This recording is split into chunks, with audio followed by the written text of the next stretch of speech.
very patient sila sa akin. Kahit na ano, very dominant yung person and Mm. all.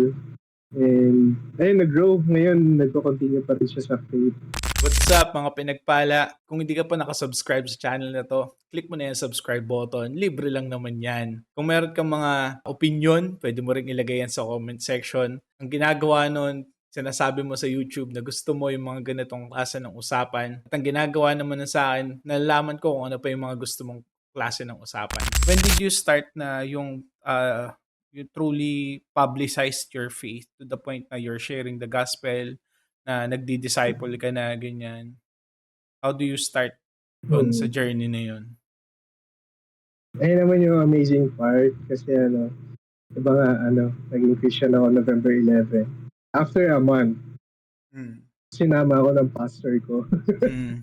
na mag-share ng gospel. Mm. Tapos ano, nagbahay kami nun malapit sa church nun, sa Pateros. Ayun. That's the first time I shared the gospel. Tapos, ayun nga, from December, January, February, nagsishare na ako ng gospel. Oh. Pero, mahihain pa ako. Ah. And then, nung ano na, May, kasi ano na ako, sold out na ako, di ba? For magbabible.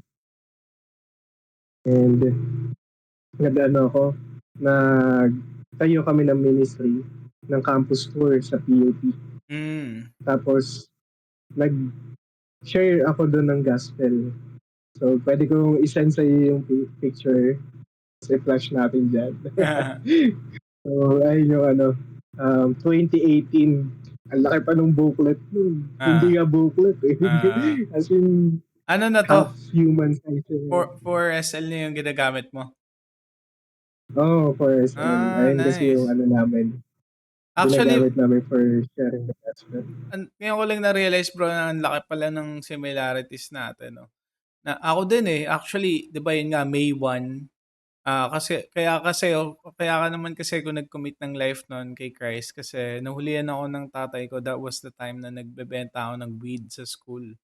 Tapos nahulihan niya ako ng isang Jansport na bag na puro weed. Hmm. Tapos sabi ko, yun, parang patitigilan na dapat ako sa pag-aaral, ganyan. Tapos nagkaroon ako ng time na Hmm. nag-contemplate ako. Sabi ko, kala ko ano na ako. Tapos yun, ah, long story short, nag-commit ako ng life kay Christ ko nung gabi na yun. Tapos kinabukasan bro, ginawa ko talaga tol, nagpunta ako agad sa SM, Kalamba. Sinama ko yung tropa ko. Meron Oo. kasi kung kaklase nung first year na nakakakwentuhan ko talaga about sa faith. Kumbaga alam niya na Christian ako, ganyan. Ma-attend ako sa CCF before.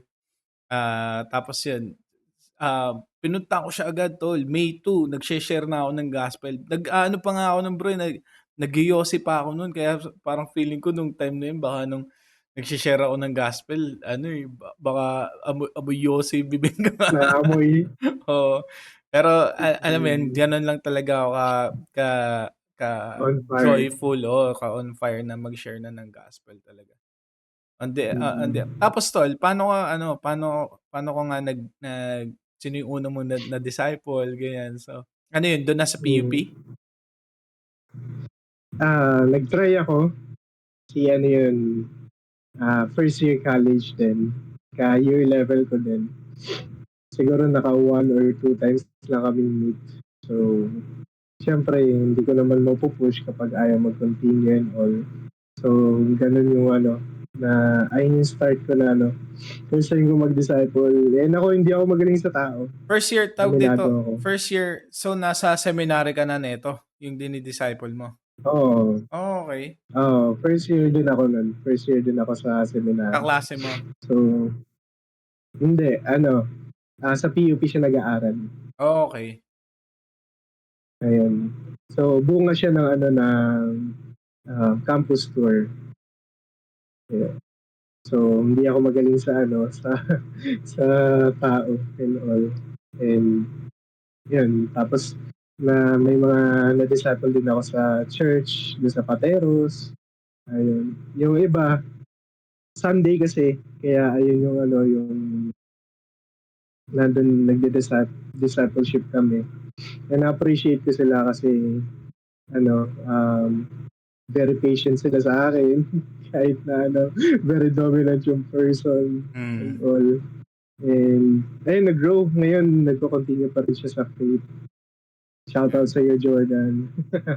And then, ano, may mga na-disciple din ako from there then. Hindi din nag-continue sa faith. Mm.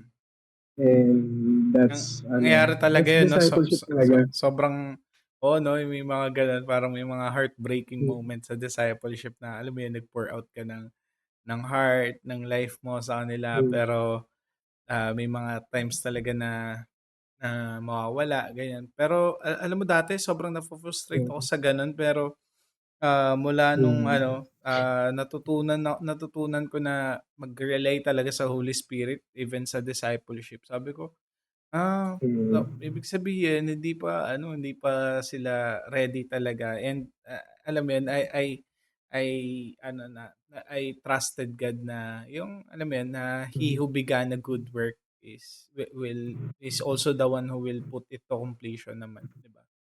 yeah, Yun. yeah. Pero And may ano seed naman na sila.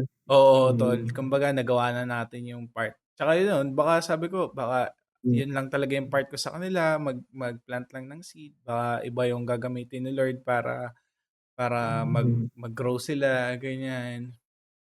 Heartbreaking mm. lang din And talaga, no? syempre, Parang oh, may mga maging totoo tayo na may mga ganun talaga no, may mga heartbreaking moments pero talaga. syempre to balance din, knowing myself, hindi pa talaga, kasi ano pa lang ako, hindi pa nga ako taon na Christian eh. Christian. Mm. So I know myself na ano na hindi pa talaga ako nag-grow fully dun sa ano, Yeah. sa part na yon, o hindi pa ako nag-grow much dun sa ano, dun sa discipleship. Yep. Kaya sa tingin ko may factor din yun, very important din. Kasi hindi ako good listener nung Mm. dati. So, very dominant person. Ako yung lagi nagbibigay ng information, for information, Yeah. walang heart-to-heart talk. Yeah. Which is, I do it right now sa discipleship. And kung mapapansin, kung titignan mo nga yung discipleship, mas, ano, now, ngayon, ano, more on life, ano, Life on life. stories. Yeah. Yeah. Mm. Mas ano naman And talaga siya. trans transformation yung ano, yung focus. Yeah. So, ayun yung ano, to balance lang din, no? Mm. Kasi sometimes, nakikita natin, ay, baka yung person ganito. Oo, pero Pero sa'tin syempre, meron pa rin tayong part. yeah, totoo 'yun Mm. kasi lalo 'yun 'di ba parang ang dami pang mga gano'n naman talaga discipleship, eh. Kumbaga, nababago yung tao na nile-lead natin pero tayo din nababago din kaya ano din, eh, Mm. kaya alam mo 'yun, 'yun nga sabi ko sa'yo natutunan ko talaga na mag-trust kay God kasi meron naman akong, yung kapatid ko kasi ako yung nag-share ng gospel dun, ako din yung Mm. nagdi-disciple sa kanya. Mm. Pero bro, sobrang ano, may mahabang time na ano ako, eh, nasa wilderness ako bro na alam mo yun, sobrang drought Mm. nung ano, ng spiritual life ko. Pero siya bro, ano pa rin, kumbaga Mm. nagtuloy-tuloy pa rin talaga sa faith. Tas yun, ngayon Si nagdi-disciple God na yung rin. nag-work, no? Oo tol, kumbaga parang, ah, Mm. ano din talaga, parang, tsaka nakakatuwa kasi yun nga, dahil nga sa nag-press on kami parehas dun sa relationship. Wala naman siyang choice, kapatid ko siya 'no. Parang nag-grow yung character ko, at the same time siya din kumbaga nag-grow din yung character niya. Nag-grow din. Kumbaga na-witness namin parehas yung Mm. yung growth ng isa't meron palang mga YouTube videos pa na yung YouTube channel. Comment mo nga kung nagustuhan mo.